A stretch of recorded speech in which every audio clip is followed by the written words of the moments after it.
Dans son livre, Le roman des Chirac, Michel Feltin-Pallat raconte le rendez-vous de Bernadette Chirac avec une journaliste d'Europe 1 juste après l'élection de Jacques Chirac à l'Élysée, en 1995.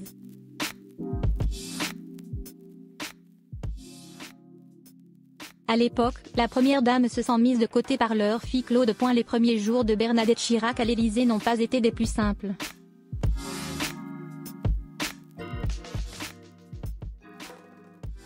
En mai 1995, Jacques Chirac et son épouse déménagent à l'Élysée pour y prendre leur quartier.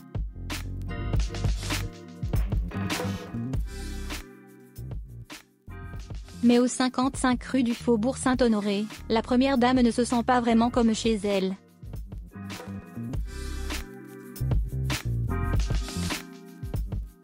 Mise de côté par son mari, elle vit surtout mal le fait d'être évincée par leur fille Claude.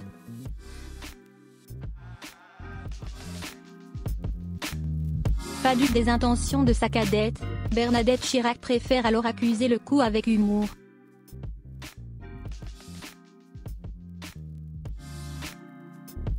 Dans son livre Le roman des Chirac, Michel Feltin-Pallat raconte son rendez-vous avec une journaliste d'Europe 1 qui avait négocié une interview avec la première dame.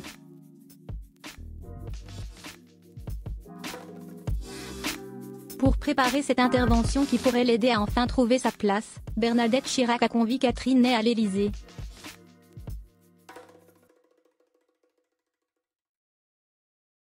Après avoir décliné son identité et expliqué sa présence au palais, la journaliste est dirigée vers Claude Chirac.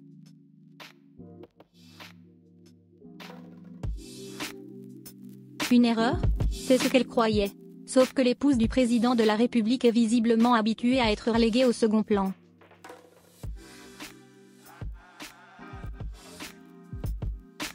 Vous ne le saviez pas? Le président est veuf, a-t-elle lâché à la journaliste, dans un soupir de résignation.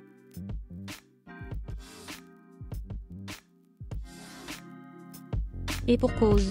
À l'Élysée depuis quelques semaines, elle endosse un rôle de figuration, comme l'écrit Michel Feltin-Pallat, motivé par la vie tranchée de certains qui la trouvent ringarde voire mémère et notamment du conseiller en images de Jacques Chirac mais aussi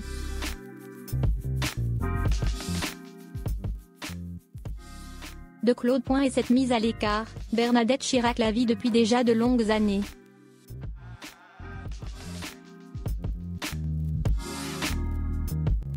Déjà à la mairie de Paris, elle était volontairement évincée par Jacques et Claude.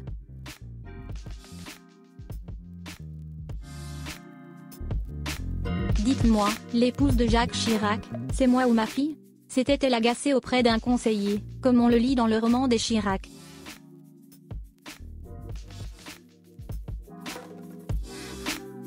Pouvez-vous m'expliquer pourquoi mon mari peut partir en voyage avec ma fille sans que je sois au courant de ce déplacement? Une fois lancé dans la course à la présidentielle quelques années plus tard, Jacques Chirac a continué de tenir son épouse à bonne distance.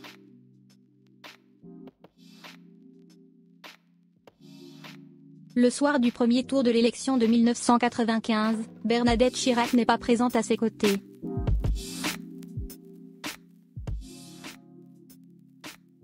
Au contraire de Claude, qui ne quitte pas son père d'un pouce. La revanche de Bernadette Chirac.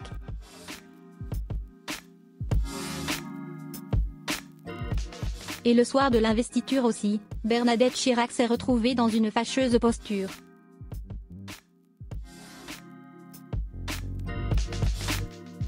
C'était affreux.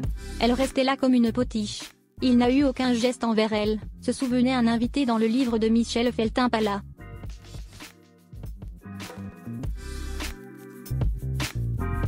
En juillet de cette année-là, l'image vieillotte qui lui collait à la peau l'a encore une fois mise dans l'embarras.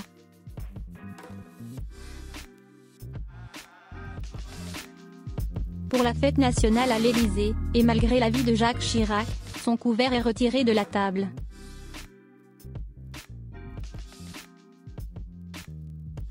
Madame, il est impossible que vous déjeuniez avec les jeunes et le président parce que, vous comprenez, cela ferait papa, maman et leurs enfants, lui balance Jacques Pillan, le conseiller politique de Jacques Chirac.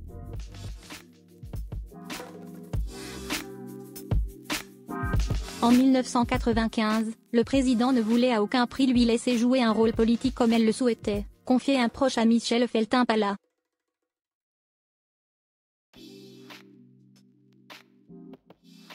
Impossible, donc, pour elle d'interférer dans la politique de son mari, conseillé dans l'ombre par Claude Chirac.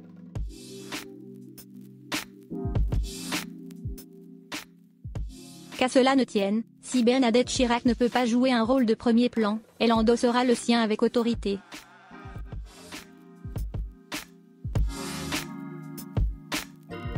Dans les arcanes de l'Élysée, la première dame a rapidement pris en main le personnel.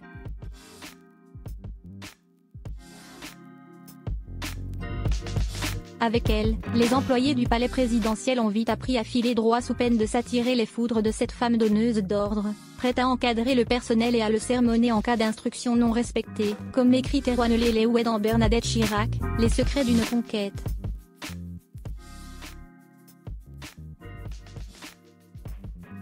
Ici dans les coulisses du pouvoir où elle a été reléguée, la première dame a pu vivre comme elle l'entendait, sans rendre de compte à son mari et à leur fille.